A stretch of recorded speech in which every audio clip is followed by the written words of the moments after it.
Le 27 juin 2014, les dirigeants africains réunis à Malabo en Guinée équatoriale à l'occasion de la 23e session ordinaire de la conférence des chefs d'État et de gouvernement de l'Union africaine décidaient de la création de la Cour africaine de justice, instrument juridique devant servir de cadre privilégié pour le règlement des conflits et autres cas d'atteinte aux droits de l'homme sur le continent. Seulement, la décision de la création de cet outil est loin de rencontrer l'assentiment de tous, puisque jusqu'à présent, seuls 11 États ont accepté d'adhérer à ce protocole, malgré l'activisme de ses plus grands défenseurs comme le Kenya, le Zimbabwe ou encore l'Afrique du Sud. Une cour de justice en Afrique pour les Africains, est-ce un projet viable?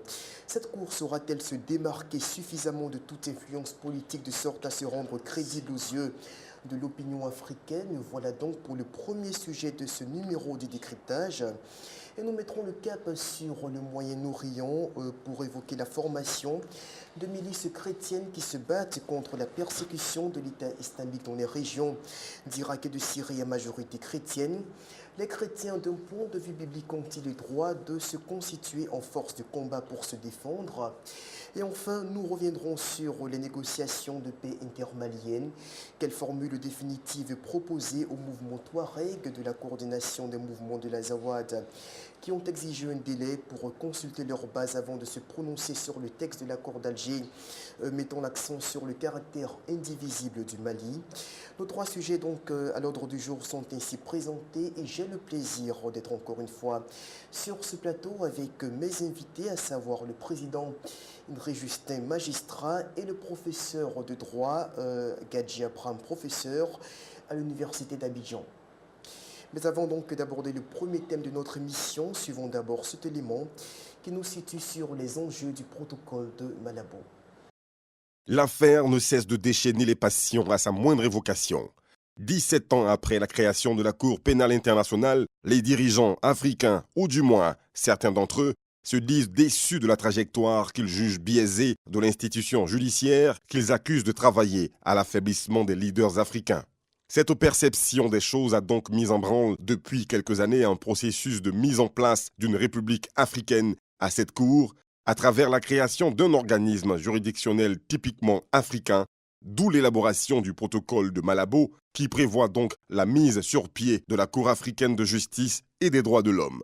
Dans l'entendement de ses initiateurs, cette cour devra s'interposer comme une barrière à d'éventuelles poursuites judiciaires contre tout dirigeant africain par la CPI. Bien, vous savez que la position africaine est bien connue. Premièrement, nous sommes pour la lutte contre l'impunité. Nous ne sommes pas pour l'impunité. Nous luttons contre l'impunité, comme partout ailleurs. C'est clair. Nous ne sommes même pas contre la Cour criminelle, contre la Cour pénale internationale, puisque cette Cour, il y a 31 pays africains qui sont membres de la Cour. Même maintenant, avec la Tunisie, je crois 32. Et si donc nous quittons la Cour tombe. C'est vous dire que nous ne sommes ni contre la justice, ni contre la Cour. Nous sommes contre la manière dont la justice est rendue. Puisque le procureur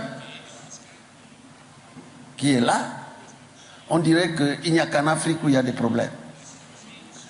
Il ne condamne que des Africains. Il ne juge que des Africains. Est-ce que ça veut dire que rien ne se passe ailleurs dans le monde? Mais les défis que devrait relever ce futur étendard souverainiste se résument essentiellement en un seul mot: indépendance.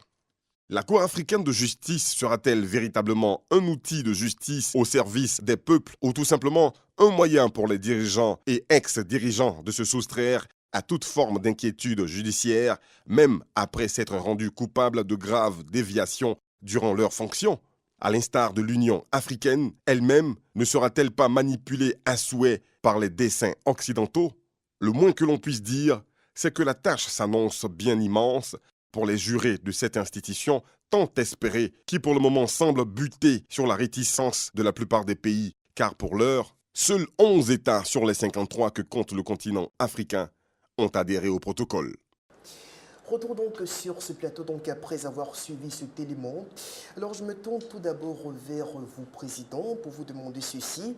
Quelle utilité de la création de la Cour africaine de justice aujourd'hui, alors qu'on observe déjà l'existence d'autres juridictions similaires, telles que la Cour africaine des droits de l'homme et des peuples, qui ont du mal à fonctionner et qui sont encore peu connues? Merci. Je dirais que ce n'est pas la multiplicité des infrastructures ou des institutions qui réglerait le problème de la justice internationale. Mais je crois que vous me permettrez avant de répondre directement à votre préoccupation, de relever que la création même le projet de création de la Cour africaine de justice traduit la volonté de certains leaders africains de se soustraire de la justice, la Cour pénale internationale. Tout à fait.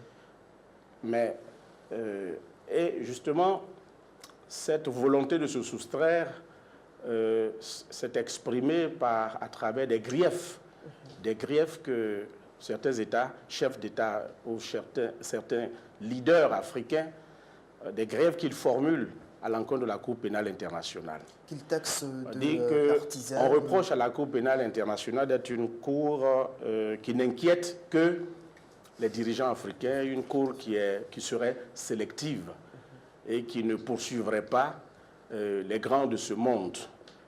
Une cour qui obéirait plus au Conseil de sécurité des Nations Unies. Mais il faudrait vous dire que la Cour pénale internationale a été créée en 1998 par le statut de Rome, le traité de Rome. Et la Cour pénale internationale est une juridiction internationale qui a pour vocation de juger les crimes les plus graves qui portent atteinte à l'humanité. Ce qu'on regroupe sous le vocable. Et généralement, on parle de crimes de guerre, crimes de génocide, crimes d'agression. Ce sont ces 4 crimes que la Cour pénale internationale poursuit. Et pour saisir la Cour pénale internationale, les États partis, les États qui ont signé le statut de Rome, peuvent saisir la Cour pénale internationale. La Cour pénale internationale peut se saisir par l'intermédiaire du procureur de la Cour pénale et le Conseil de sécurité peut saisir la Cour pénale internationale. Mais ce qu'il faut dire, c'est que la Cour pénale internationale est une juridiction complémentaire des juridictions nationales. C'est important à souligner cela. C'est-à-dire complémentaire, ça veut dire quoi? La Cour pénale internationale n'est compétente que si les juridictions nationales n'ont pas la capacité ni la volonté de juger des personnes qui sont convaincues ou qui sont présumées coupables de violations massives des droits de l'homme. Capacité et volonté. Capacité, ça veut dire quoi? Capacité en termes juridiques, c'est-à-dire qu'ils n'ont pas la législation adéquate pour pouvoir poursuivre les auteurs des violations des droits de l'homme. Et volonté, parce qu'on a constaté que dans la plupart de nos législations, on aménage un privilège qu'on appelle le privilège de l'immunité. Certains chefs d'État ou certains hommes politiques, les députés, etc., bénéficient de l'immunité. Or, à la Cour pénale internationale, personne n'est au-dessus de la loi. Il n'y a pas d'immunité, que ce soit pour des chefs d'État en fonction ou pour des chefs d'État à la retraite. Alors, justement, les chefs d'État africains, certains chefs, peut-être pour se soustraire ou pour s'aménager une porte de sortie, pour bénéficier de l'immunité, alors crient à l'injustice et souhaiteraient voir créer en Afrique une cour de justice. Donc, la question majeure, c'est la question de l'indépendance de cette cour. Vous l'avez dit. Alors, je me tourne vers vous, professeur. Quel est votre regard, justement, sur ce projet de création de la CAJ, si on veut?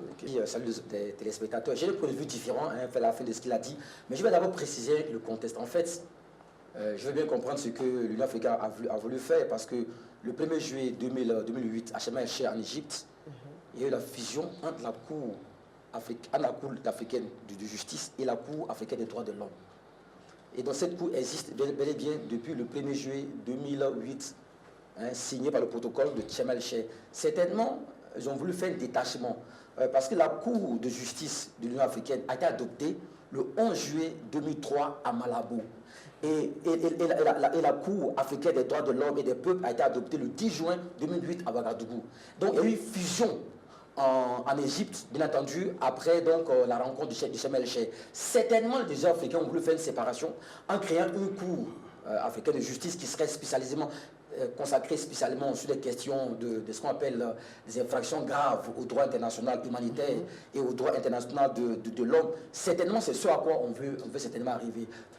Dans tous les cas, cette Cour servira donc d'organe judiciaire principal, n'est-ce pas, au niveau des Africains, tout comme la Cour internationale de justice, d'abord.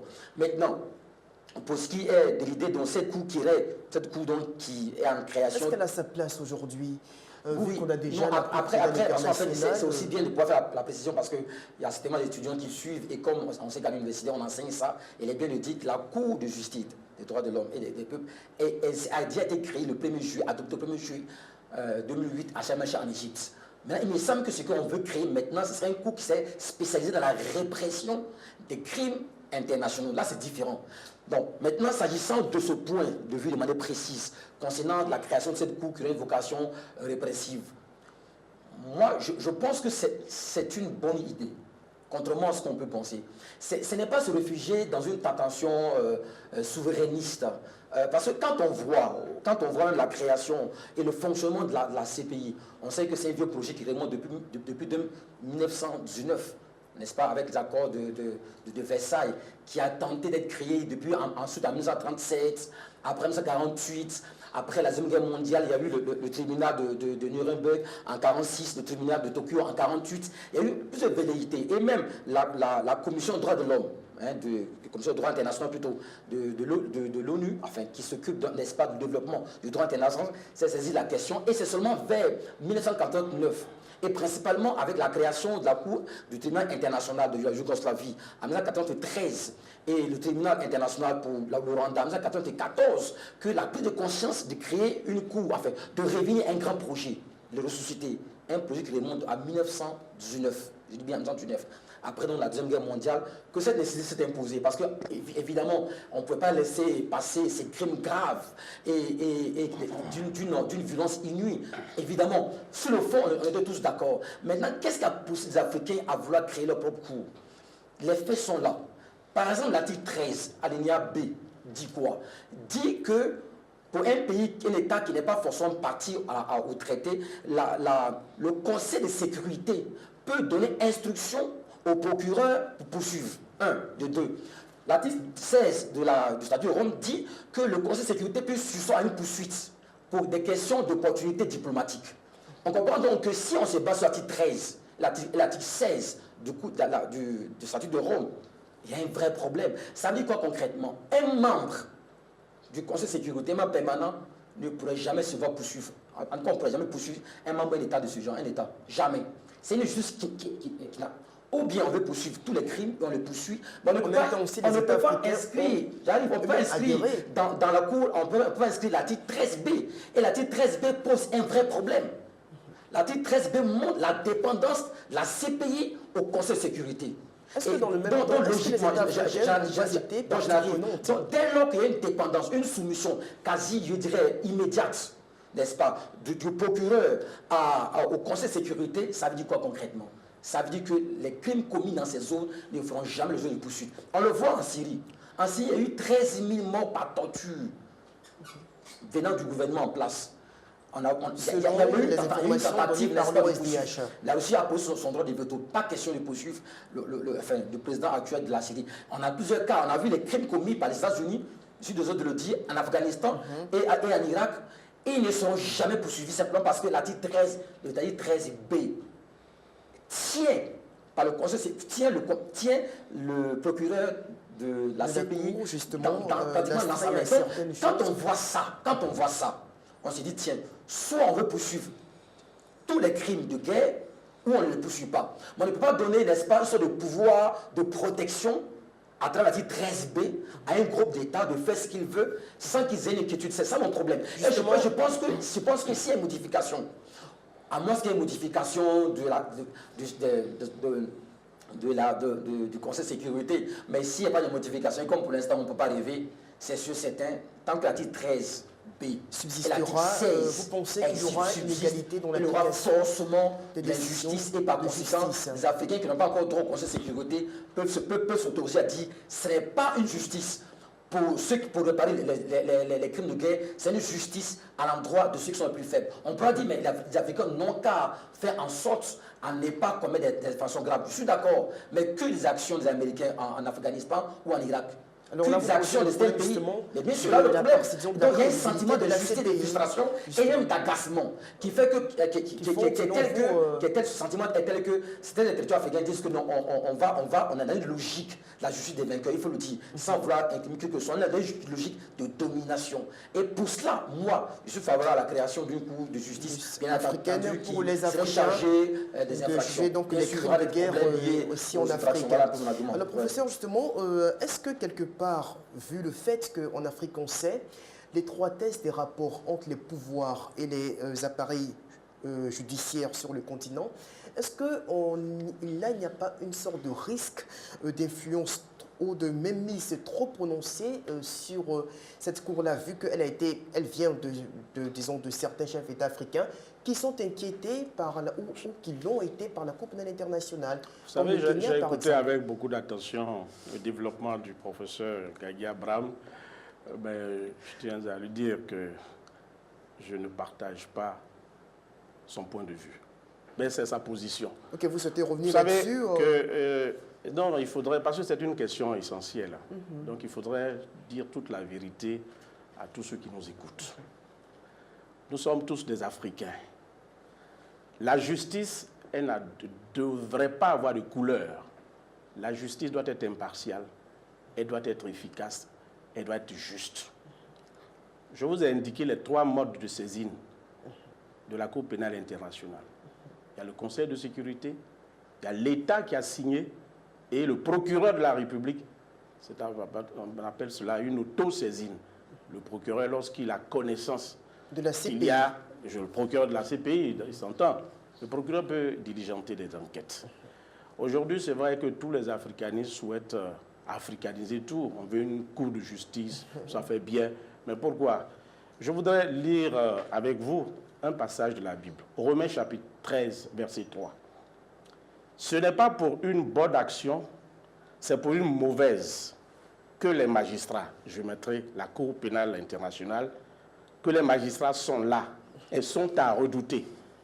Veux-tu ne pas craindre l'autorité, c'est-à-dire la CPI, fais le bien et tu auras son approbation. Qu'est-ce que je veux dire? Pourquoi les chefs d'État africains ou bien les intellectuels africains redoutent tant la Cour pénale internationale?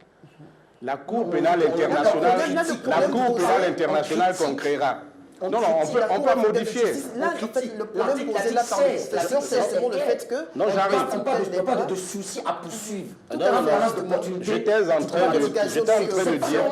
Le Conseil de sécurité, ce n'est pas normal que le Conseil de sécurité puisse, n'est-ce pas, quasiment donner une gestion du sursaut à poursuite. Est-ce que je peux poursuivre? De possibilité diplomatique. C'est pas normal. Est-ce que je peux poursuivre? Non, pardon, il ne faut pas induire les téléspectateurs en erreur. Quand je parle de mode de saisine, il n'y a pas qu'un seul mode. Pourquoi vous vous focalisez sur le Conseil de sécurité? On peut saisir la Cour pénale internationale. Le procureur peut s'auto-saisir pour mener des enquêtes. Les États qui ont signé, un État parti peut le faire, mais tous ces grands dont on parle, est-ce qu'ils sont partis au traité de Rome? Non. Mais ce que je suis en train de dire... Attendez, j'arrive. Vous avez posé une question très intéressante. Vous avez parlé de justement l'indépendance de la Cour. Mais la Cour pénale, enfin la Cour de justice africaine qui sera créée, ne serait que le reflet de nos juridictions nationales. Surtout quand on voit... On parle de l'équipe. Vous avez parlé de séparation des pouvoirs. C'est ce qu'on nous a enseigné tous à l'université et à la fac de droit. Ce qui n'est pas forcément... Dans une république, nous avons 3 pouvoirs, l'exécutif, le judiciaire, le professeur le sait très bien. Lorsqu'un chef d'État africain organise des élections et qu'à la suite, il y a des contestations, qu'il y a des marches et qu'on les populations sont massacrées, quelle justice aura le courage de poursuivre ce chef d'État africain ou bien ces chefs d'État-major? Surtout quand il est à l'initiative de la création. Il existe dans notre législation interne ce qu'on appelle l'immunité. L'immunité qui protège. On ne peut pas poursuivre un chef d'État. On ne peut pas poursuivre un certain nombre de fonctionnaires parce qu'ils sont protégés par l'immunité. Mais cette immunité n'existe pas. Elle est supprimée au niveau de la Cour pénale internationale. Cela veut dire que désormais, les bourreaux, tous les violateurs des droits de l'homme, ils n'ont plus de refuge. Mon problème, C'est ça. Le problème n'est pas de l'impartialité de la Cour. Le temps nous est compté, on va aller rapidement. Mon problème n'est pas à ce niveau. Enfin, moi, je ne fais pas des intellectuels africains. Je dis, lorsque l'article 16, moi je parle avec c'est très précis, hein. Lorsque l'article 16 de Rome dit que le Conseil de sécurité peut paralyser l'action du procureur, c'est-à-dire lui demander de surseoir poursuite pour des raisons d'opportunité diplomatique. Que dites-vous? Qui compose ce Conseil de sécurité? Ils sont 5 membres permanents. Ils peuvent imposer le droit de veto. Là, on posera même la question disons, du fonctionnement de l'ONU. J'arrive. Dès lors que c'est possible, ça veut quelque part, la CPI est sous injonction et sous contrôle. Dans ce cas, c'est forcément attentatoire. Est-ce que cette Cour africaine-là attentatoire à la souveraineté des États qui ne seront jamais membres permanents du Conseil de sécurité? J'aurais bien voulu que l'article 16 du statut de Rome soit supprimé, que l'article 13 soit supprimé, pour qu'on ait vraiment une cour qui ne subisse pas les pressions du Conseil de sécurité. Mais dès lors qu'il existe une sorte de contrôle, n'est-ce pas, du Conseil de sécurité sur la CPI, soyez sûrs et certains, les Américains, les Russes, les Chinois, les Français et les Britanniques pourront commettre tous les crimes qui pourront se faire, ils ne seront jamais poursuivis. C'est pas pourquoi, mais parce que le Conseil de sécurité peut sursoir, peut demander que le procureur de la CPI sursoir, n'est-ce pas, à la poursuivre certaines personnes pour des raisons d'opportunité diplomatique. Et pour moi, c'est une atteinte à l'intelligence, une atteinte à la moralité des personnes, à la justice. Pour moi, la justice est unanime. Lorsqu'on tue, on égorge. Par exemple, vous savez que les crimes dont on parle, c'est aussi des crimes de génocide, mais aussi des crimes de viol. Vous savez que dans certains territoires, des femmes et des peuples ont été stérilisés. Ça ne pas des crimes de l'histoire. Il ne faut pas tout focaliser sur l'Africain. C'est vrai que nous sommes encore des personnes qui nous entretuons, mais il y a dans le monde entier, il existe des crimes graves, mais qui ne seront jamais poursuivis devant la CPI parce que justement, à cause de l'influence, n'est-ce pas, du Conseil de sécurité. Et pour moi, le plus grand reproche des Africains, c'est sur le rôle du Conseil de sécurité justement, sur la CPI. Là, et tant que ce n'est pas réglé, la CPI sera un instrument de manipulation et de domination des plus forts sur les plus faibles. Alors là, Président, est-ce qu'on peut s'imaginer une juridiction internationale qui échappe au contrôle de l'ONU? L'Union africaine travaille en connivence avec l'ONU, d'ailleurs sous la coupole de l'ONU.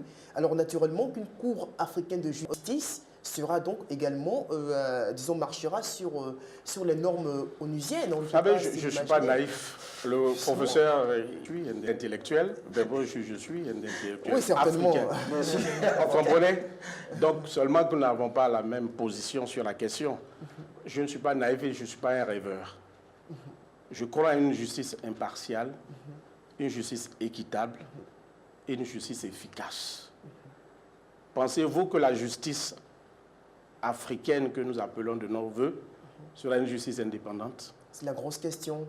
Très sincèrement. Contre la poursuite du président Omar el-Béchir. Oui, la Cour pénale est pour...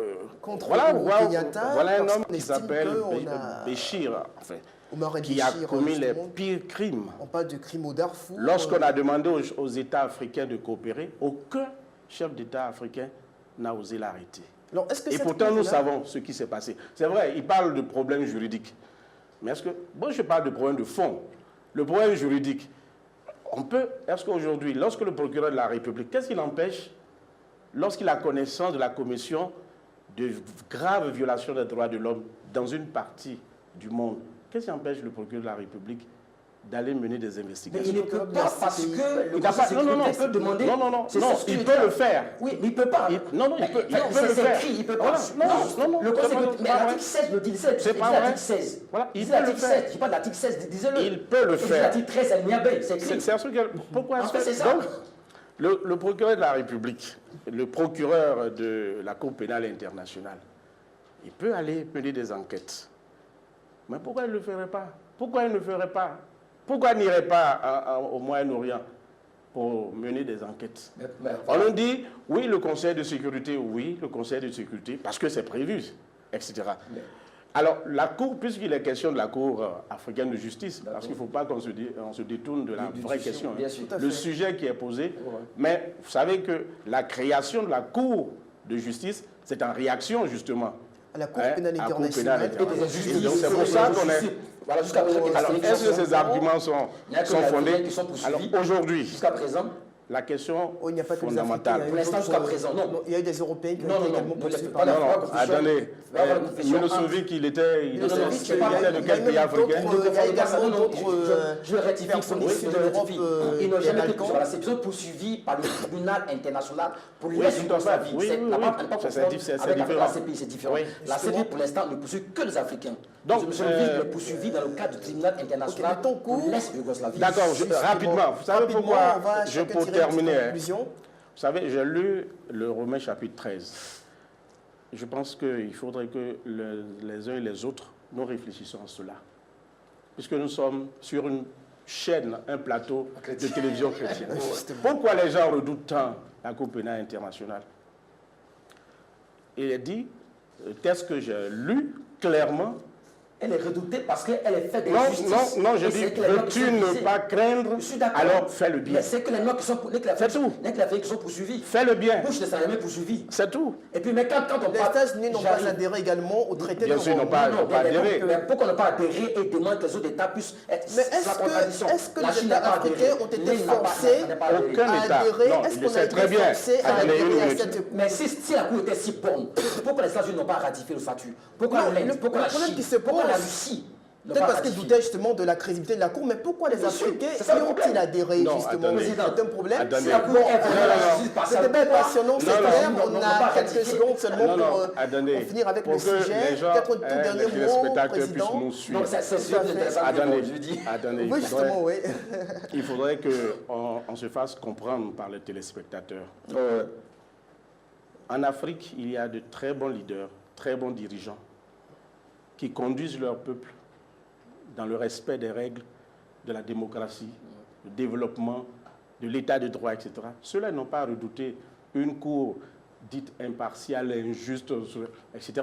Mais c'est ceux qui sont les violateurs des droits de l'homme qui redoutent l'existence de la Cour pénale. Jusqu'à présent, 11 États, les secondaires, ont adhéré au protocole de Malabo. Je me d'accord avec lui, mais pourquoi, s'il vous plaît? Pourquoi les États-Unis, champions de la démocratie, n'ont pas ratifié le traité de Rome? C'est justement la question qu'on évoquait tout à l'heure. Pourquoi l'Inde ne l'a pas fait? Quand on doute de la crédibilité, est-ce qu'il faut adhérer au protocole? Si c'est vraiment la justice partielle, pourquoi ces grandes puissances n'ont pas ratifié? Pourquoi les États-Unis préfèrent signer des accords bilatéraux? Pour que si un ressortissant américain peut être passible de crimes de guerre, il soit jugé dans le cas de la coopération d'un accord bilatéral. Justement, j'ai un dernier sur le président. Les États-Unis n'ont pas de sang à donner. On sait qu'un noir américain qui va devant une justice américaine, il a plus de sang d'être condamné qu'un blanc américain. On ne me dira pas qu'ils sont plus justes que nous. La justice n'est pas derrière de la peau. On l'a vu avec les crimes commis récemment. Un noir américain qui va devant une justice américaine, il a plus de chances d'être condamné qu'un blanc. Point. Donc ça veut dire que ce n'est pas lié à l'Afrique, c'est une question liée au cœur de l'homme. Et je pense que si la justice internationale est impartiale, comme le supprime l'article 13, alinéa B, comme le supprime l'article 16, ce n'est pas tout. Qu'en même temps, la Russie, l'Inde, la Chine, n'est-ce pas, les États-Unis ratifient le statut de Rome et que les États-Unis suppriment tous les accords bilatéraux. On va donc revoir concernant la coopération judiciaire. Et dans ce cas, je dirais bravo, la CPI peut être une justice internationale. Mais si ce n'est pas fait, franchement, pour moi, normalement, le temps est parti donc pour rapidement, vous avez posé la question. Pourquoi est-ce que les États-Unis n'ont pas signé le statut de Rome? Peut-être que le professeur ignore cet aspect du fonctionnement de la Cour pénale. La Cour pénale internationale est une juridiction complémentaire. J'insiste là-dessus, complémentaire. C'est-à-dire quand nos juridictions nationales ne sont pas capables, n'ont pas la capacité et n'ont pas la volonté de juger. La justice américaine, elle est capable de juger. Mais attendez, elles se sont capables la justice américaine, la justice chinoise ou la justice... Nos justices, parce qu'il n'a pas répondu à cette préoccupation. Est-ce qu'il pense que nos juridictions nationales ont la capacité juridiques ont la capacité ou la volonté de juger. Okay. C'est cette question que je souhaite. En une seule phrase, en droit, quand on légifère, on légifère pourquoi? On légifère pour l'avenir. Donc, l'argument que vous évoquez n'est pas valable, sur le plan juridique. Ce n'est pas l'argument de la complémentarité qui empêche les États-Unis de pouvoir adhérer à la CPI. Parce que quand on légifère, en droit, on le sait, on légifère toujours pour l'avenir, jamais pour le passé. Donc, on ne peut pas se refuser derrière l'argument de stabilité judiciaire pour refuser, sinon beaucoup de pays ne l'auraient pas fait. Je pense pour moi que c'est des arguments qui ne sont pas solides. Maintenant, il faut savoir une chose, c'est que la création d'une cour régionale, bien entendu, est une très bonne chose, évidemment. On peut se plaindre de savoir si les juges africains seront compétents pour le faire, est-ce qu'ils auront les moyens? On peut toujours discuter, mais il est déjà bien qu'on essaie, pour la première fois que nous, Africains, on veut faire quelque chose nous-mêmes, par nous-mêmes. Pourquoi on aurait des doutes et qu'on va s'auto-censurer parce qu'on n'est pas capable nous-mêmes de poursuivre nos propres criminels. On peut le faire, bien sûr. Il y aura des questions liées, par exemple, à l'indépendance des juges, à leur désignation, à la prison pour accueillir les coupables, à la question de condamnation, à toutes les questions liées au chef d'État, à l'exécution, à l'exercice ou pas. Mais dans tous les cas, pour moi, dès lors qu'on est en mesure d'initier un projet et de le conduire à terme, pour moi, cette cour-là doit être saluée et on doit absolument aller dans ce sens-là. On vous aura compris tous deux. Alors, regarde maintenant sur le second sujet de notre émission, qui est donc de savoir donc la nécessité pour les chrétiens de se constituer donc en groupes armés pour se défendre, comme c'est le cas aujourd'hui en Irak et en Syrie, avec la formation de milices chrétiennes qui veulent lutter contre la persécution de l'État islamique. Voici donc un élément qui nous montre une milice chrétienne qui vient de se former récemment et qui ambitionne donc de libérer les régions chrétiennes du nord de l'Irak sous contrôle du groupe djihadiste. Pour Brett, il s'agit d'une guerre du bien contre le mal. Âgé de 28 ans, ce vétéran américain de la guerre d'Irak est l'un des combattants étrangers venus rejoindre le groupe Dwek Nosha, une milice qui se bat aux côtés des Peshmerga kurdes pour protéger des villages chrétiens. Un tatouage de Jésus sur le bras, Brett dit ne pas avoir pu rester sans rien faire devant l'avancée de l'organisation de l'État islamique. Les atrocités, les crucifixions, les viols, l'esclavage sexuel, les déportations, tout cela est inacceptable à mes yeux. Alors je suis ici pour faire ce que je peux, pour récupérer ces villes et permettre aux gens de rentrer chez eux. Dwek Nosha signifie futur martyr en araméen, la langue des chrétiens assyriens d'Irak. La milice chrétienne opère non loin de Mossoul, dans le nord de la ville d'Al-Kosh, tombée aux mains de l'organisation de l'État islamique l'an dernier. Depuis, des dizaines de milliers de chrétiens irakiens ont fui, une catastrophe humanitaire qui pousse ces volontaires occidentaux à prendre les armes. J'aimerais voir toutes les communautés main dans la main, des gens de toutes les origines, de toutes les religions, s'unir pour vaincre l'organisation de l'État islamique qui est une menace. C'est un problème pour le monde entier, nous devons tous nous impliquer. Les combattants de Dwek Nosha sont pour la plupart d'anciens soldats, originaires des États-Unis, du Canada ou encore du Royaume-Uni. La plupart se financent eux-mêmes. Selon Brett, chargé du recrutement, 20 nouveaux combattants étrangers doivent bientôt rejoindre les rangs de la milice chrétienne. Retour donc sur ce plateau et je me tourne tout de suite vers vous, Président. Alors, en tant que chrétien, comment est-ce que vous interprétez les motivations réelles de ces combattants de confession chrétienne, selon eux, qui prennent les armes au nom de la défense de leurs co-religionnaires? Vous savez, cette question nous amène à nous interroger. On nous dit que les chrétiens d'Irak et de Syrie sont menacés, sont persécutés, sont tués, sont enlevés, et que des personnes qui se disent chrétiennes auraient levé des milices pour pouvoir s'opposer à l'agression et à la persécution. Il y a même des volontaires occidentaux qui rejoignent. Des volontaires, j'ai lu dans la presse, des Suisses, en fait, des Occidentaux de façon générale, qui veulent se joindre à leurs frères, leurs co-religionnaires pour se défendre. Mais lorsqu'on parle de milice chrétienne, il y a deux concepts. Il y a la milice et puis il y a le chrétien. La milice, une milice n'est pas une armée régulière. Ce sont des civils qui se procurent des armes pour pouvoir se défendre. Par contre, le chrétien, puisque nous sommes des chrétiens, le chrétien, c'est celui qui est né de nouveau, qui est un petit Christ. Et donc, je pense qu'il faut examiner cette question à la lumière de la parole de Dieu. Quel a été l'enseignement du maître face à la violence? Nous prenons Jean chapitre 18, versets 10 à 11, Matthieu chapitre 26, 51 à 52, Matthieu 24, verset 9. Lors de l'arrestation du Seigneur Jésus-Christ, la Bible nous dit clairement que l'un de ses disciples, précisément l'apôtre Pierre, a pris son épée et a tranché l'oreille de ceux qui étaient allés l'arrêter. De l'un des serviteurs, en l'occurrence Malchus. Juste Malchus. Et Jésus a dit à Pierre, mets ton épée dans le fourreau. Je lis exactement ce qui est dit ici. Remets ton épée à sa place, car tous ceux qui prendront l'épée périront par l'épée. Ça, c'est l'enseignement du maître. Et nous qui sommes chrétiens, disciples de Jésus, que devons-nous faire? Qu'est-ce que nous devons faire face à la persécution? Face à la persécution. Je termine pour dire que, sans embâche pour moi, c'est deux concepts antinomiques, chrétien et milice. Parce que Paul dit dans Éphésiens chapitre 6, verset 10 à 17, il nous parle du combat spirituel. Les armes du chrétien sont les armes spirituelles. On me dira, oui, ben vous êtes... C'est vrai, les gens viennent vers vous, ils vous tuent, ils vous massacrent, qu'est-ce que vous faites?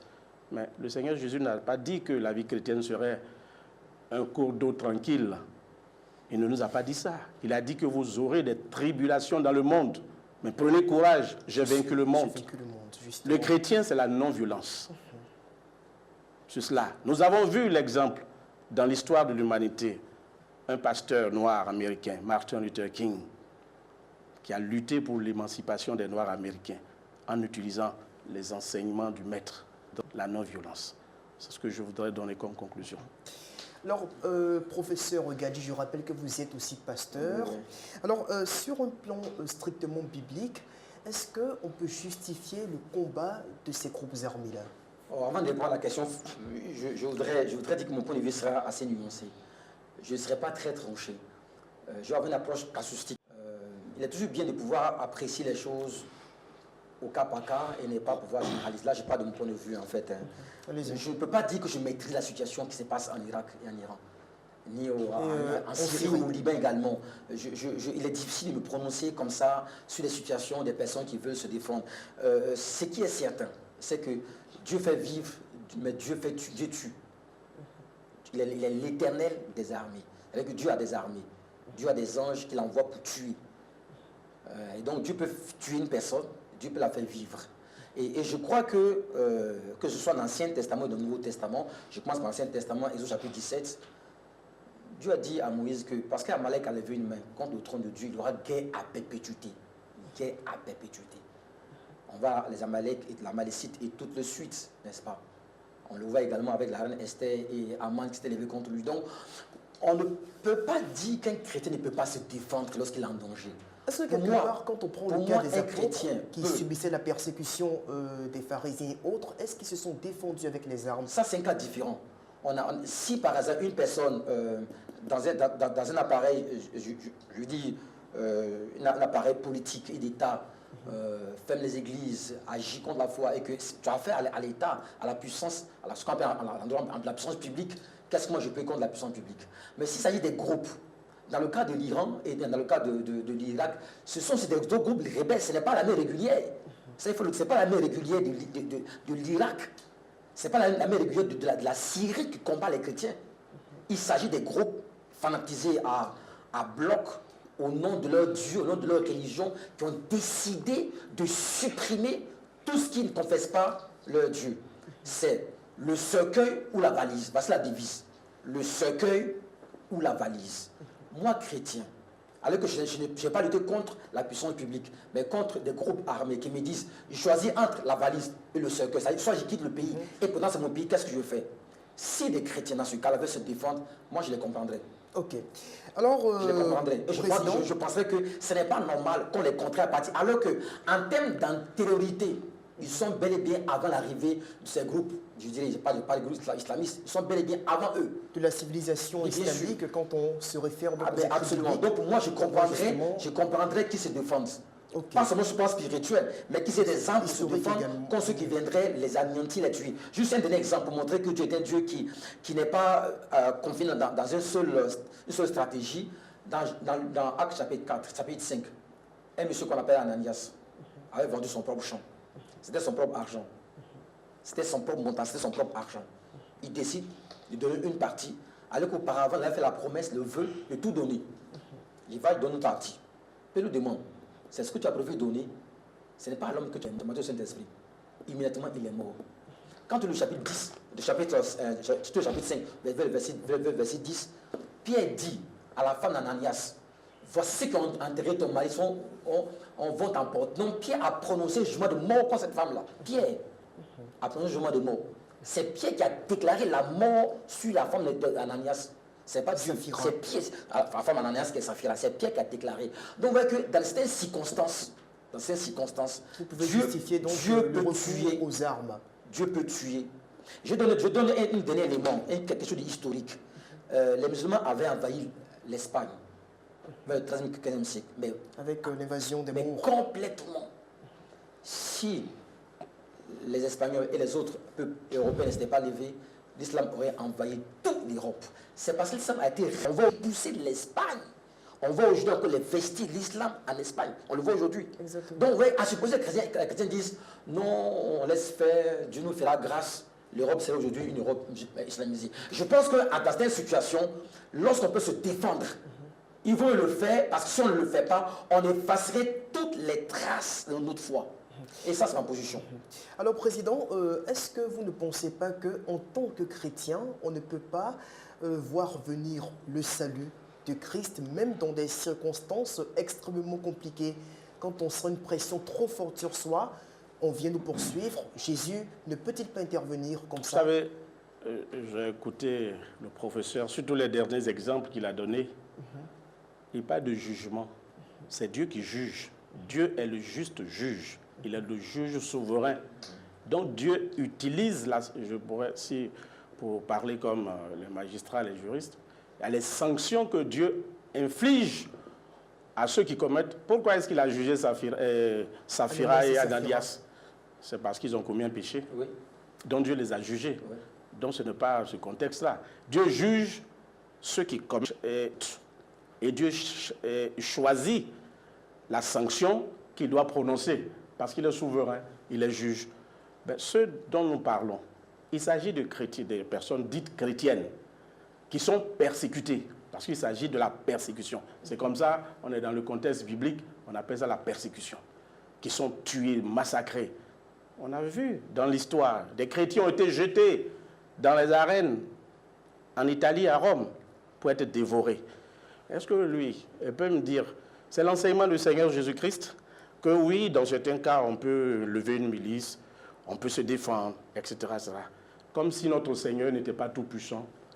Il n'avait pas la capacité. Le Seigneur Jésus a dit, lorsqu'il a été arrêté, il dit, j'aurais pu demander l'intervention d'une légion d'anges qui auraient massacré l'humanité.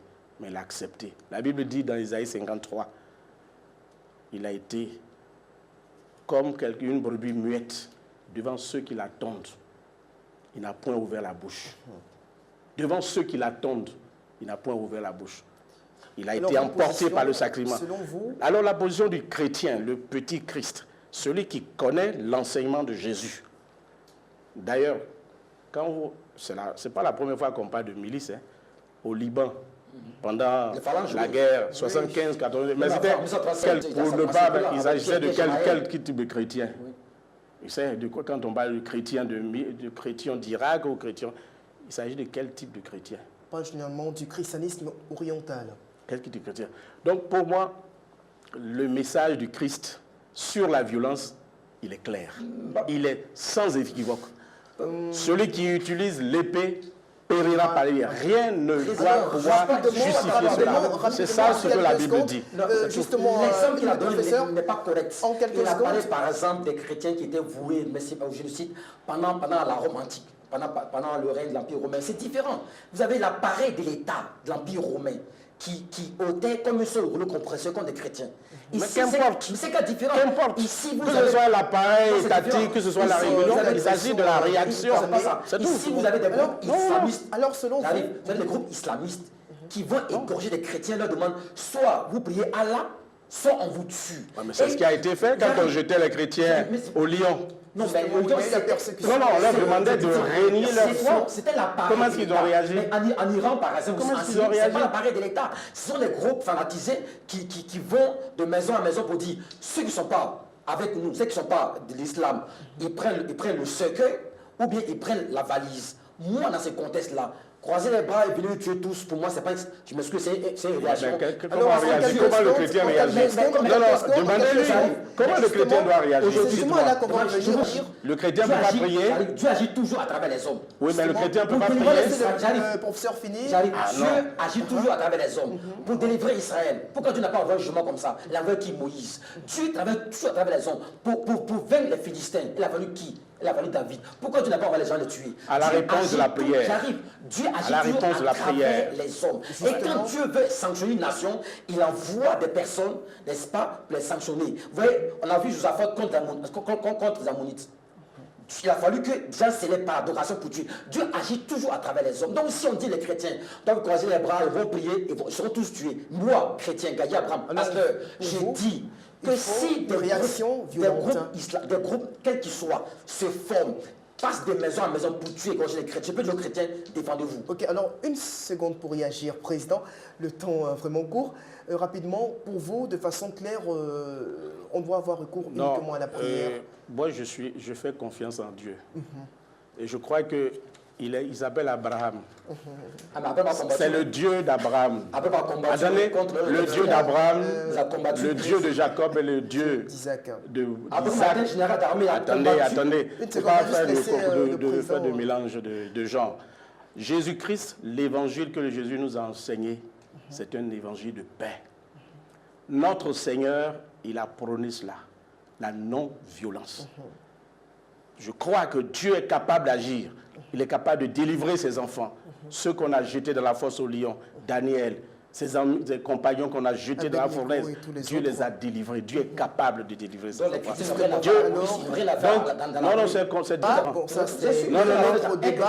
parce que je termine, parce que pas faire d'amalgame. On parle de la police, la gendarmerie, l'armée. Ce sont des forces, des corps constitués. Et là, on parle de milice. Alors je suis choqué. Comme ils disent que les chrétiens doivent lever une milice, prendre des armes pour aller tuer. Mais le point de vue n'est pas purement intellectuel sur la parole de Dieu. Et sur la parole de Dieu, rien ne dit ça. C'est tout. Il n'y a rien qui dit. Alors, qu'est-ce que vous dites de cette quand Jésus demande à Pierre, malheureusement le temps est déjà consommé. Malheureusement il est déjà consommé. Je voudrais juste, non, c'est avant de commencer, c'est juste qu'il commente cela. Non, justement. Non, quand le maître dit remets ton épée, qu'est-ce que ça veut dire? On le fera sur une occasion. On ne répond pas à une question par une question. Vous êtes enseignant. Il dit remets ton épée dans. Qu'est-ce que ça veut dire? On va donc faire retomber. Donc c'est pas un enseignement.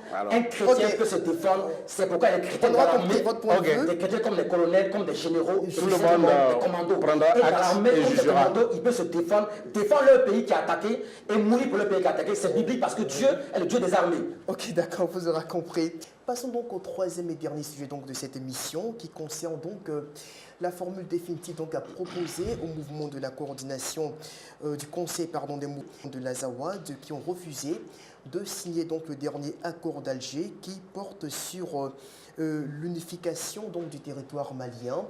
Pour eux, donc, il leur faut du temps pour consulter leur base. Suivons d'abord cet élément qui nous replonge donc dans le contexte de cette actualité. Le gouvernement malien a signé dimanche un accord préliminaire de paix dans le nord du pays.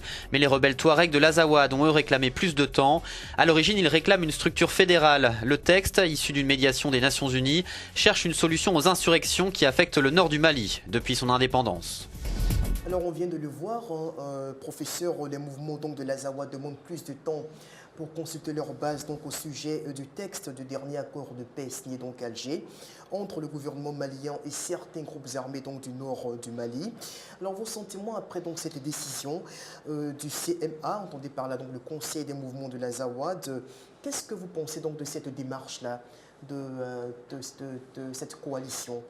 D'abord, il n'est pas la première. Il faut dire que cet accord, ces réunions, enfin, d'Alger arrive à la suite de la rébellion, l'insurrection de 2012, qui elle-même, cette rébellion est la suite logique des rébellions de 1958, 1963, 1988, 1990, etc. À chaque fois, il y a eu des accords, à chaque fois. En fait, le nord du Mali pose un énorme problème. Il s'agit d'une région, une vaste région de 2 millions de kilomètres carrés, organisée autour de 3 grandes villes, Kidal, Gao, Tombouctou. Ces peuples considèrent qu'ils ont une histoire particulière, qu'ils devraient pouvoir avoir une autonomie, pourquoi pas arriver à l'indépendance. Donc on a un vrai problème au sein du Mali, à cette zone-là, l'intégration, parce que peut-être que physiquement, ils sont un peu différents, les autres sont un peu plus clairs, un peu touareg, un peu arabe. Ce sont des peuples d'origine berbère. Donc on a toute cette question-là. Les seuls liens qui unissent, c'est l'islam. Mais en dehors de cela, il n'y a quasiment pas d'autres liens. Forcément, donc on a vraiment ce problème-là d'intégration. Bien sûr, c'est pas un problème propre au Mali, c'est un problème général. Je ne sais pas si l'accord de l'Alger sera le dernier accord, puisque ce n'était pas le premier accord. Il y en a eu d'autres. Il y a toujours eu ces accords qui sont toujours intervenus dans le but de pouvoir pacifier le pays. Bon, bien sûr, les 2 grandes résolutions consistent notamment à accorder plus d'une grande autonomie à ces régions.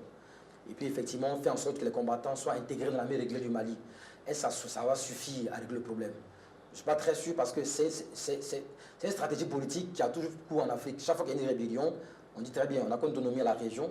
Troisièmement, on intègre les combattants dans l'armée régulière. Mais je ne sais pas si ça peut régler le problème. Parce qu'en fait, la grande zone, n'est-ce pas, qui est rattachée à la Libye aussi, à l'Algérie, est une zone qui n'est peut-être pas très riche, mais qui a servi de zone de transit pour les grands groupes experts mais finalement, c'est une zone très riche. On y a découvert des gisements pétroliers. Bien sûr, il y a cela, mais déjà même le trafic de la drogue, le trafic des armes. Donc, il y a toute cette situation qui, depuis des années, a cours. Et cette grande zone a tendance à croire, ou à croire plutôt qu'elle a été laissée pour compte.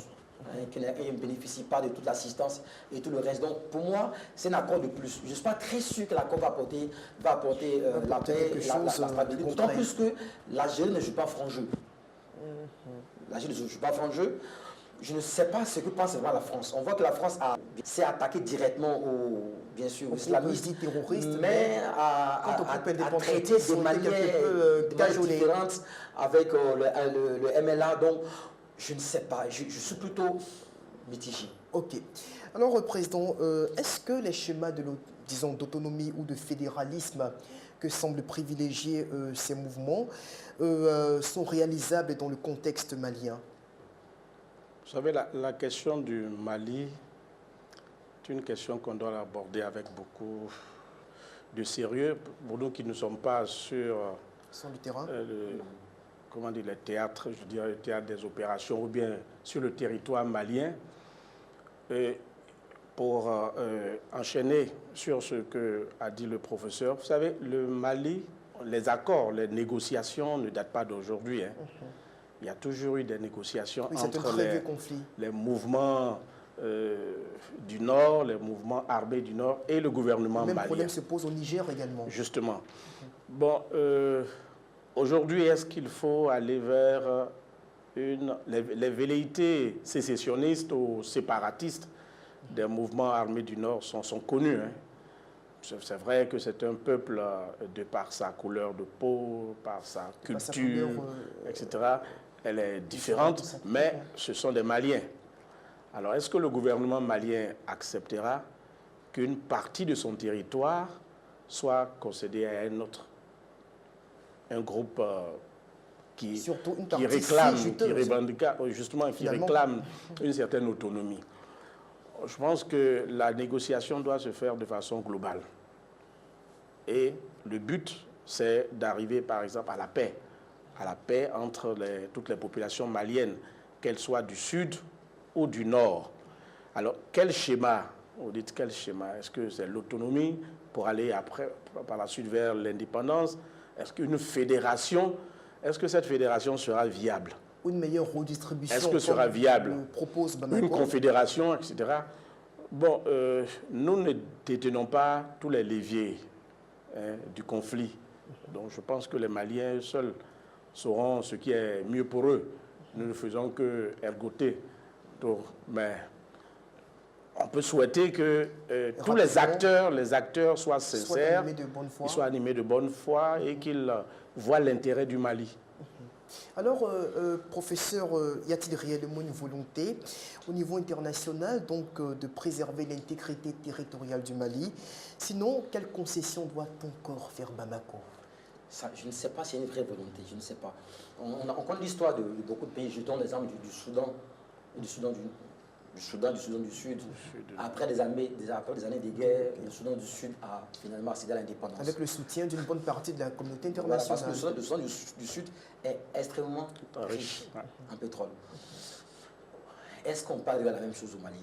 C'est une question que je pose, je ne donne pas les réponses. Vous savez, lorsqu'on a affaire à des enjeux économiques de ce niveau-là, on ne maîtrise pas les leviers. Il y a trop de pression, il y a trop de tension. Ce n'est pas la première fois, on l'a dit, le président l'a dit, je l'ai encore dit. Depuis le 58, 63, 88, 90, il y a eu toujours des Touaregs ne sont jamais vraiment sentis. Et chaque fois, on arrive à la même chose. On forme un gouvernement, on donne des postes, il y a les Touaregs, quelques années après, on revient à la même chose. Je dis peut-être que je ne le souhaite pas du tout. Mais si on est dans cette logique-là, je me demande bien si on va arriver plus tard, si on ne va pas arriver à la... Est-ce qu'on n'aura pas de pression pour encourager le nord du Mali à être indépendant? Ce que je ne souhaite pas du tout. Mais je le dis encore, l'Algérie ne joue pas un franc jeu. Et peut-être aussi Paris? Peut-être Paris aussi. Donc on va dire la même chose. Donc il y a trop d'enjeux dans cette zone-là. Et donc, je ne sais pas, je ne peux pas me prononcer. Vous n'avez pas tous les éléments nécessaires pour apprécier la situation. Mais parce qu'il faut dire que le Mali, l'État malien, a encore du mal à imposer son autorité dans toute la zone. C'est quand même une zone de plus de 1 million de kilomètres carrés. Si je parle de cette zone-là, plus de 1 million de kilomètres carrés. Cette zone est plus vaste, est 3 fois plus vaste que la Côte d'Ivoire. Et Tombouctou ne sont pas forcément avec ces mouvements-là. Bien sûr. C'est Kidal qui est beaucoup plus à le niveau. Dans une logique malienne, nationale et tout cela, c'est plutôt au niveau de Kidal que ces mouvements-là ont pignon sur eux. Oui. Voilà, donc ce n'est pas tout l'Azawad. N'oubliez pas que les groupes djihadistes ne sont pas loin. Cette zone, le Sahara désertique, elle est très prospère, c'est le terreau des djihadistes, de tous ces mouvements terroristes, etc. Alors, est-ce qu'il faut accorder l'autonomie ou l'indépendance à ces mouvements armés? Ce serait une menace directe sur le Mali et dans l'ensemble de la région, d'ailleurs. La sous-région, la CEDEAO, parce que nous sommes voisins au Mali. La question doit être vue de très près.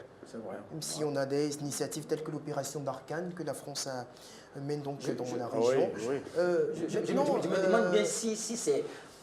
Je ne suis pas pessimiste, mais je me demande si ces situations, ces tensions récurrentes, comme un volcan qui sommeille, qui après se met encore à vomir, est-ce que quelque part ça n'arrange pas des groupes particuliers? La grosse question, là, c'est... Dernier mot et rapidement, on termine avec vous, Président. Quelle concession, quel pas supplémentaire doit encore faire le Mali pour arriver peut-être à contenter les aspirations de ces mouvements dissidents-là? Je ne suis pas malien, mais je mets un peu dans la peau du gouvernement phrase, malien. Qu'est-ce que je crois que vous savez que les États, les dirigeants africains sont jaloux du respect de l'intégrité du territoire. Les limites ont été tracées. Justement, je ne pense pas que le gouvernement malien veuille accepter de céder une partie de son territoire à une partie de sa population. Donc le Mali travaillera plutôt à l'intégration de ces mouvements du Nord. Okay. Donc je crois plutôt à cela que plutôt de céder facilement une partie de son territoire. Je n'y crois pas. Okay.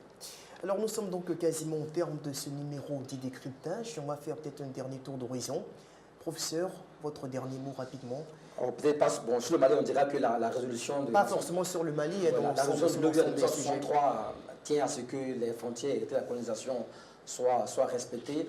Mais au-delà de ce qu'on a pu dire, qu'il s'agisse de la question de la création d'une cour africaine qui jugerait les crimes, ou la question liée à la défense ou non des chrétiens ou du Mali, on reste toujours dans la même logique. Ce qui se passe, c'est que nous disons, bien sûr, nous points de vue peuvent être contradictoires, bien sûr, mais avec le président, avec vous, nous partageons la même foi. C'est que le Christ n'est pas loin. Tout ce qui a été dit est vrai. Et je crois que toutes ces tensions ont vocation à amener les gens vers Christ. Et de plus en plus, ceux qui cherchent Dieu se doivent rendre compte qu'effectivement, certaines religions auxquelles ils ont cru, se sont engagés, n'offrent pas la paix. Je suis d'accord à 100% pour dire Christ est vraiment la paix. Il dit, je suis le chemin, je suis la vérité et je suis la vie. Je ne crois pas qu'une seule personne sur la terre ait pu dire ça. Je n'ai pas juste un prophète. Il est le Fils de Dieu, il est Dieu. Quand il est le Créateur. Quand il dit « Je suis le chemin », ce n'est pas une hypothèse. Tout à fait. « Je suis la vérité », ce n'est pas une hypothèse. « Je suis la vie », ce n'est pas une hypothèse. Il affirme. Ou bien ce qu'il dit est vrai, ou bien ce qu'il dit est faux. Mais il le dit et ça montre effectivement que de plus en plus des hommes et des femmes, épuisés des tensions, épuisés des promesses de certaines religions, épuisés des guerres qu'on mène au nom d'un Dieu ou de plusieurs dieux diront « Je me tourne vers ce Christ-là. Lui, il parle de paix. » Pourquoi? Mais parce qu'il est le prince de paix. Jean chapitre 4. Je crois que je suis le prince de paix. Et je crois que Christ étant le prince de paix, il nous revient à nous, intellectuels ou pas, analphabètes ou pas, riches comme pauvres, de dire Jésus est vraiment le prince de paix. Et c'est lui qui va assurer la paix au monde entier. Ça, c'est mon dernier mot. Merci beaucoup. Et vous, je voudrais me faire mien le propos du professeur. Vous savez, la volonté des chefs d'État africains de créer une justice internationale traduit la soif même des Africains et de façon générale de l'homme, une vraie justice, la quête d'une justice impartiale, équitable. Cette justice-là ne se trouve pas sur la terre. C'est Christ qui est le juste juge. C'est lui qui peut faire justice aux pauvres, aux malheureux et aux riches. C'est pour cela que tous ceux qui n'ont pas encore connu Jésus, le prince de paix, le prince de justice, doivent se tourner vers lui et se confier en lui. Le Seigneur a dit, recommande ton sort à l'Éternel, mets en lui ta confiance, il agira. La persécution que nos frères de l'Irak, de l'Iran, de Syrie ou ailleurs connaissent, ça s'inscrit dans l'ordre normal des choses. Christ a dit, les derniers temps seront difficiles. Il faut s'accrocher à Jésus. Le rocher des siècles, il est inébranlable. Si nous l'avons avec lui, alors il nous délivrera, quelle que soit l'épreuve. Nous n'avons pas besoin de lever une armée pour nous défendre. Okay. Jésus est notre avocat et notre défenseur. Merci. Merci, Président. Merci également à vous, professeurs. Merci à vous, chers téléspectateurs, de nous avoir suivis. Et décryptage pour ce numéro, c'est terminé. On se retrouve dans 2 semaines. D'ici là, portez-vous bien et suivez-nous sur notre site web www.lumieredumonde.tv. Au revoir.